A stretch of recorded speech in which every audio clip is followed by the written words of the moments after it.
আমি তোমাকে দিতে চাই। তোমার ফোন পে নাম্বার বলো। আমাকে কেন? জীবনের প্রথম ইনকাম বাবা মায়ের হাতে তুলে দিতে হয়। তুমি খুব ভালো মেয়ে। এতদিন ধরে তোমার সঙ্গে কথা বলছি, অথচ তোমার ঠিকানাই জানি না। তোমার ঠিকানাটা বলবে? আমার ঠিকানা? তুই না, এটা কি প্রেম করার জায়গা? তোমাকে এখানে রাখা হয়েছে কাস্টমার প্রবলেম জেনে সেটা সলভ করার জন্য, তার সাথে প্রেম করার জন্য না। না মানে স্যার। চুপ করো তুমি। আমি কয়েকদিন ধরে লক্ষ্য করে দেখছি তুমি একই নম্বরে বারবার ফোন করে 2-3 ঘন্টা ধরে কথা বলছো, তাই তোমাকে আমি আর এখানে রাখতে চাই না।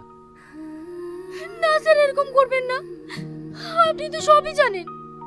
আমার বাড়িতে অসুস্থ বাবা আছে, চাকরিটা চলে গেলে আমি খুব সমস্যায় পড়ে যাব। সেটা তোমার আগে ভাবা দরকার ছিল। তুমি এই মুহূর্তে এখান থেকে বেরিয়ে যাও, আন্ডারস্ট্যান্ড?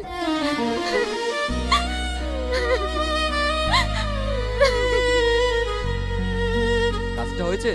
হ্যাঁ স্যার।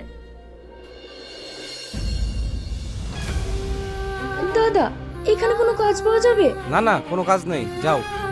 প্লিজ একটা কাজ দেন না, আমার খুব দরকার। বললাম না কোনো কাজ নেই, যাও।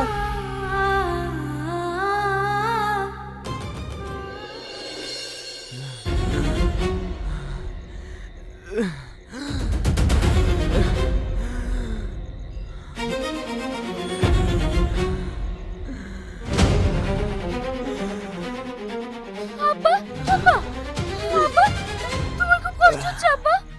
খুব কষ্ট হচ্ছে মধু। ওষুধটাতে আমি এক্ষুনি সুস্থ হয়ে যাবো।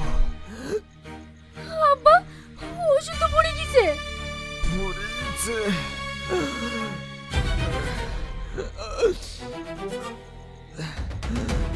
আব্বা, তুমি একটু সহ্য করো,